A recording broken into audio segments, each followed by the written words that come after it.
Uriner en public, un geste qui rentre dans l'habitude de bon nombre de Camerounais. Autant on mange à tout bout de chemin, autant on s'abreuve de bière, autant on se soulage sans vergogne. Un tour de ville et les témoignages des citoyens en disent long. C'est dans ce puce de l'info qui porte la signature d'Yvonne Katinken. Le spectacle est devenu de plus en plus fréquent lorsqu'on arpente les rues de Douala. Un Camerounais qui sort sa quéquette sans gêne aucune pour uriner, cela ne surprend plus. Les troncs d'arbres, les clôtures d'immeubles, les poteaux électriques, les murs des bâtiments, les bacs à ordures sont tous devenus des urinoirs. On se soulage là où le besoin se fait sentir, sans crainte. Apollinaire est un jeune bensikineur. Il conduit le long de la journée. Lorsque le besoin de se soulager lui arrive, que fait-il? Parce qu'il n'y a pas de toilette. L'absence de toilettes publiques est pointée du doigt pour justifier ce spectacle. Pour Marcel également, la solution est très vite trouvée si le besoin d'uriner lui arrivait. Je me dirige dans un parc à ordures comme Douala est devenu poubelle par-ci par-là. Je me mets à l'aise. À l'observation, il y a quelques toilettes publiques dans la ville de Douala, mais ils sont mal connus ou très peu utilisés. Au quartier Bonanjo, quartier administratif, voici des toilettes publiques dans l'enceinte du port de Douala. Nous restons là plus d'une heure, aucun usager n'y entre. 30 minutes plus tard, Yves Viningayep arrive. Même s'il utilise ces toilettes, il relève les risques et les difficultés. Les toilettes ne sont pas aérées et la hauteur du WC est très élevée. Ça fait qu'on n'a pas la bonne position pour se mettre à l'aise. Nous ouvrons la porte pour observer le constat de se déclarant en douane. Quand on est intéressé, c'est comme si nous étions assis au bar et non au WC. Là, ça devient très difficile parce que le WC est très haut, est très élevé, très haut.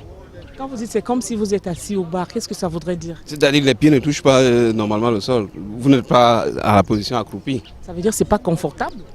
Pas très confortable. Il y a donc quelques toilettes publiques à Bonanjo. Pourtant, les citoyens continuent d'uriner le long des rues. Tenez par exemple, ici, non loin de la direction des impôts, derrière cette barrière en tôle, une série de restaurants. On y mange, on y boit et 1 mètre plus loin, on sort se soulager. Tant pis pour les odeurs.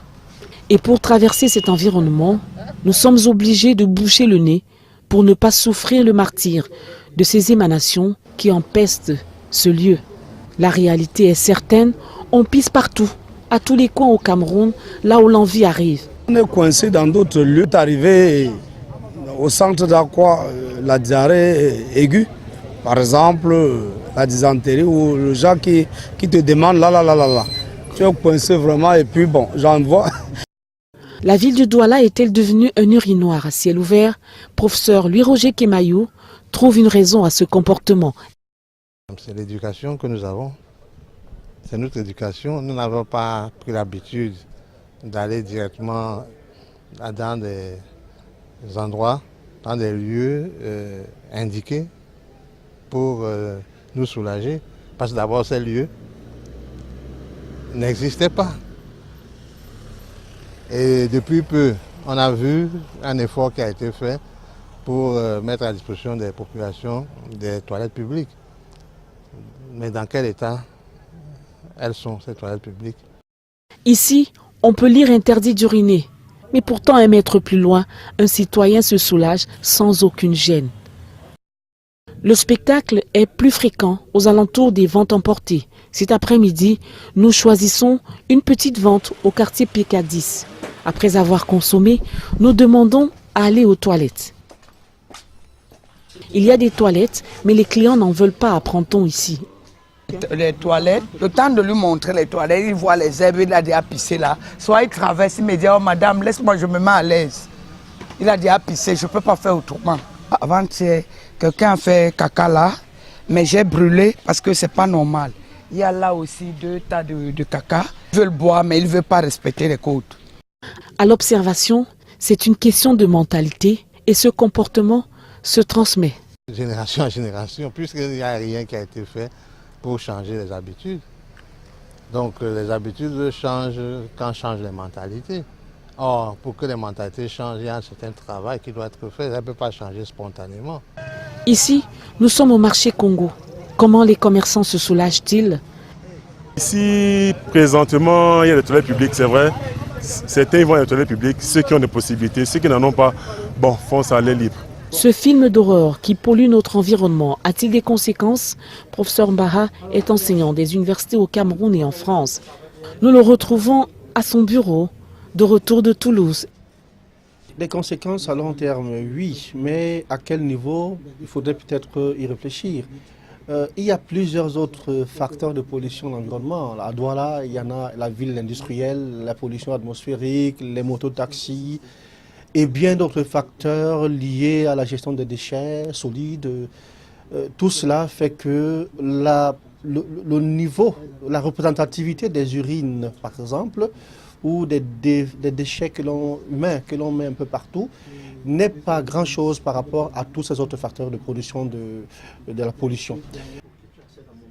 Doit-on conclure qu'il n'y a pas de conséquences à ce comportement? Il n'est pas honorable que les individus aillent déverser des urines partout. Au plan social, ça pose un problème d'image de la ville, ça pose un problème d'identité. Nous prenons la route pour Douala 2e à Niobel. Nous retrouvons Kléber Fabo. Après quelques années au Gabon, il redonne une vie confortable à son quartier de naissance. Il a obtenu la construction des toilettes publiques par l'autorité municipale. Malheureusement, les Niobellois y rentrent à peine. Les gens pissent, je les pousse même. Je dis, venez pisser là, vous ne payez même pas. Venez pisser. Hein? Que de pisser dans la rigole, c'est moi qui nettoie. Comme ils boivent le vin des villages là, et pissent partout. Nous prenons le chemin de retour. Au carrefour Kongmondo, durant l'interview du jeune Moussa, observez ce geste du mototaximan qui arrive subitement en choisible jaune. Les images valent mieux que les mots, le spectacle est désolant, mais on l'a transporté quelquefois hors de nos frontières. Lorsqu'on lui demande pourquoi les Européens ne pissent pas partout, professeur Kemajou nous sort une vérité avec beaucoup d'ironie. Je ne sais pas comment ils font. Ils doivent avoir des couches, hein, les Français. Parce que moi, je me suis retrouvé gare du Nord, ou à Charles de Gaulle, pas dans la gare même, à peine de descendre du train, je suis pris d'envie. Je fais quoi? J'ai cherché un endroit, hein, moi, en France, j'ai cherché un endroit pour me soulager parce que je ne pouvais pas faire autrement. C'est avec cette triste réalité de la ville de Douala que nous mettons fin au journal. Merci de l'avoir suivi. Excellente fin de soirée sur Canal 2 International.